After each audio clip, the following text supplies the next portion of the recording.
दोस्तों बहुत बहुत स्वागत करता हूं आप सभी का। इस वीडियो की शुरुआत मैं एक राष्ट्रीय प्रश्न से करना चाहता हूं। आप सभी से मेरा एक सवाल है। इस सवाल का जवाब आप लोग अंत में ज़रूर दीजिएगा। आप लोगों से सीधा सा सवाल ये है, किसी एक चीज़ का नाम बताइए जो मोदी जी के प्रधानमंत्री बनने के बाद सस्ती हुई हो।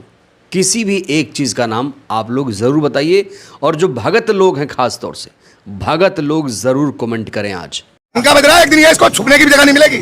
सही बता रहा हूं मैं, नोट कर। दोस्तों, इस समय पूरे देश में महंगाई पर चर्चा हो रही है, क्योंकि महंगाई बेलगाम हो चुकी है। कहा तो ये जा रहा है कि देश में आर्थिक तूफान आने वाला है। दोस्तों, क्या आप लोगों को एक आम आदमी का दर्द पता है, जो किसी पार्टी से संबंध नहीं रखता है, जो किसी नेता का फैन नहीं है?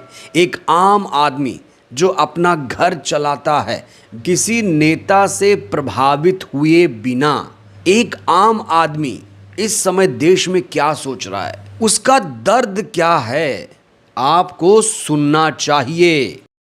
ये रहा तो, और भाई साहब बुरा हाल होने वाला देश में।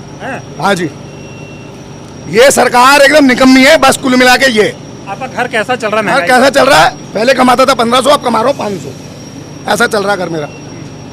दवाई घरवाली की आती थी मेरी एक हफ्ते की, मेरे का 1000-1200 रुपए की। साली 2600 रुपए की दवा आती है एक हफ्ते की। ये विकास नहीं है, विनाश है। विनाश विकास नहीं है, विनाश है ये।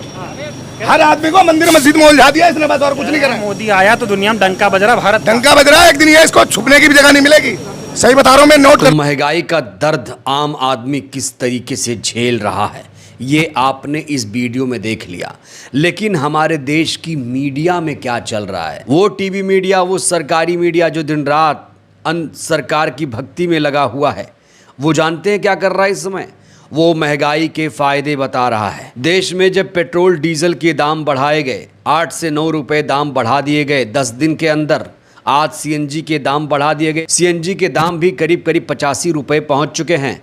तब हमारे देश की मीडिया जनता को क्या समझा रही, पता आपको? अगर ऊपर से देखा जाए तो 7 रुपए के इजाफे से कोई बहुत बड़ा फर्क नहीं पड़ता। उदाहरण के तौर पर दिल्ली में बाइक चलाने वाला महीने में औसतन 30 लीटर पेट्रोल खर्च करता है। दाम बढ़ने से पहले पेट्रोल की कीमत 94 रुपए 77 पैसे थी। इस हिसाब से उनका महीने का खर्च 2843 रुपए बैठता है। आज से दिल्ली में पेट्रोल 102 रुपए 12 पैसे मिल रहा है, यानी महीने में उन्हें अब 3063 रुपए खर्च करने होंगे, यानी हर महीने 221 रुपए ज्यादा खर्च करने होंगे। तो जो लोग महंगाई से जूझ रहे होंगे, सोचिए चित्रा त्रिपाठी जैसे एंकरों को सुनकर उनका क्या हाल होता होगा, क्या सोचता होगा वो आम आदमी जो महंगाई से त्रस्त है।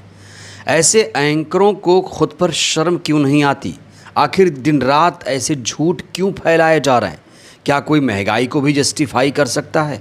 क्या ये दिन देखना रह गया था? हमारे देश की मीडिया का इतना गिरा हुआ स्तर कभी नहीं देखा गया जो अब हो रहा है। हद दर्जे की बेशर्मी की जा रही है, बेहयाई की हर सीमा लांघी जा रही है। नरेंद्र मोदी के चरण चुंबक और गोदी गिद्ध अब आपको ये समझाते हुए मिल रहे हैं कि 12 दिन में अगर 8 रुपए पेट्रोल और डीजल का दाम बढ़ गया तो ऐसी कौन सी कयामत आ गई। अब वो आपको बता रहे हैं कि सीएनजी अगर 6 रुपए महंगी हो गई तो इसमें कौन सी बड़ी बात है। कुछ ऐसे अंधभक्त भी हैं जो पेट्रोल पंप पर खड़े होकर कह रहे हैं, अरे अगर हम पिज्जा खा सकते हैं तो हम 8 रुपए महंगा पेट्रोल और डीजल क्यों नहीं खरीद सकते हैं। इन लोगों को असल में गरीब आदमी की, मध्यम वर्ग की दिक्कतों का अंदाजा ही नहीं है।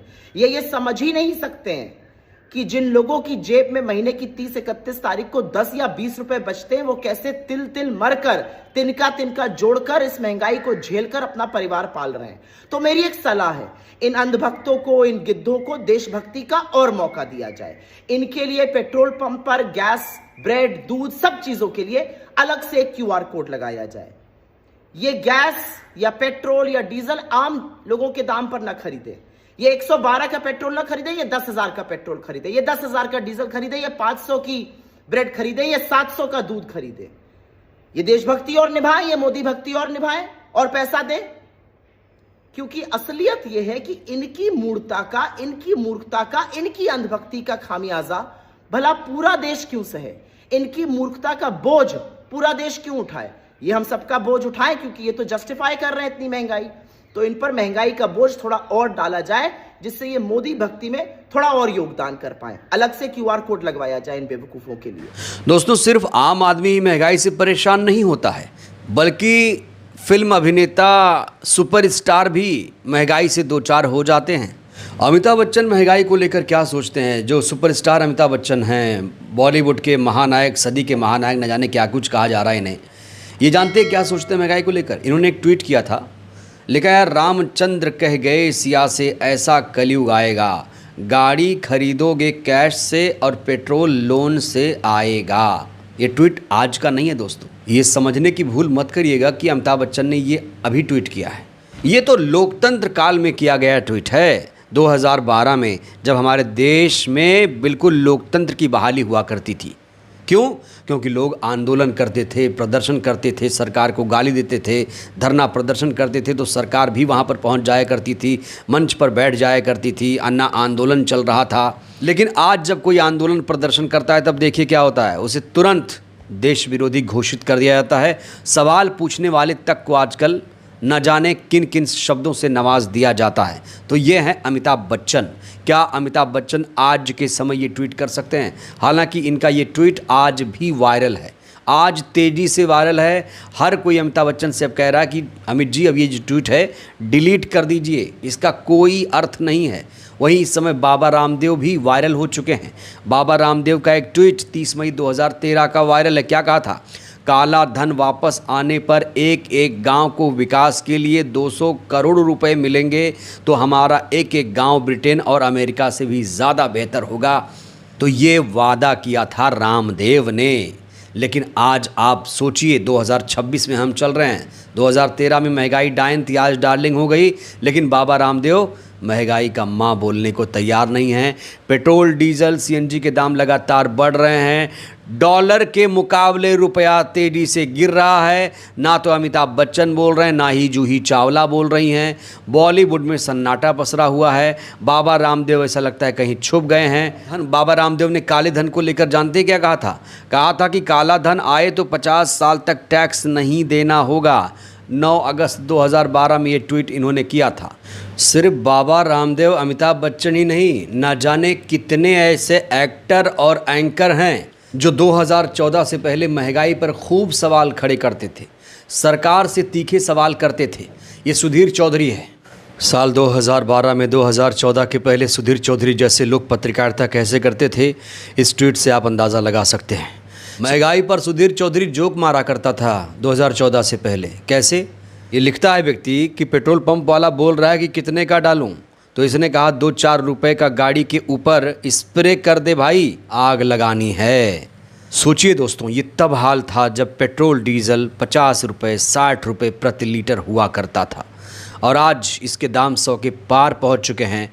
लेकिन ना तो सुधीर चौधरी कुछ बोल पा रहा है, ना ही बिग बी कुछ बोल रहे हैं, और ना ही बाबा कुछ बोल पा रहा है। सब के सब सन्नाटे में चले गए हैं। सब डरे हुए हैं, चूहों की तरह बिल में छुपे हुए हैं। इस बीच लोकसभा में नेता विपक्ष राहुल गांधी ने महंगाई को लेकर एक बहुत बड़ा बयान दिया। उन्होंने कहा कि महंगाई मानव मोदी का फिर से हमला। पेट्रोल डीजल के दाम किश्तों में बढ़ाते हैं ताकि चुपके चुपके आपकी जेब कटती रहे। मैं महीनों से आर्थिक तूफान आने की बात कर रहा था, पर मोदी जी तब हमेशा की तरह चुनाव में व्यस्त थे, और चुनाव खत्म होते ही पेट्रोल डीजल 8 रुपये महंगा कर दिया। ये बढ़त होती ही जाएगी। महंगाई मानव मोदी का एक ही काम है, चुनाव में वादे और बाकी समय जनता की जेब पर वार। बहुत जबरदस्त चोट लगने वाली है देश को, हमारी इकोनॉमी को जबरदस्त नुकसान होने वाला है। स्टॉक मार्केट का आपने देख लिया, gas is going to be a problem, petrol is going to be a problem, all fuel is going to be a problem, because essentially our energy security has been compromised. अभी prepare करना, अभी आपके पास थोड़ा सा time है, तो सरकार को, प्रधानमंत्री को एकदम प्रिपरेशन शुरू कर देनी चाहिए, क्योंकि अगर प्रिपरेशन नहीं की, करोड़ों लोगों का जबरदस्त नुकसान है। I hope the government listens to what I am saying, because अगर नहीं सुनेगी तो बहुत बुरा नुकसान। ऐसा नहीं है कि ये सरकार सिर्फ महंगाई के मोर्चे पर फेल हो, ये सरकार ठीक ढंग से परीक्षा भी नहीं करा पा रही है। पेपर लीक हो रहे हैं। आखिर इसके लिए जिम्मेदार कौन है? जिम्मेदार लोग इस्तीफ़ा क्यों नहीं देते? इस सरकार के राज में नैतिक आधार पर इस्तीफ़ा क्यों नहीं होता? दोस्तों, महंगाई से आप लोगों पर कितना असर पड़ रहा है? ये सरकार कैसा काम कर रही है? मोदी सरकार के कामकाज को 10 में से आप लोग कितना नंबर देंगे? और बिग बी अमिताभ बच्चन बाबा रामदेव को क्या कहेंगे, क्या संदेश देंगे, राय दीजिएगा। धन्यवाद।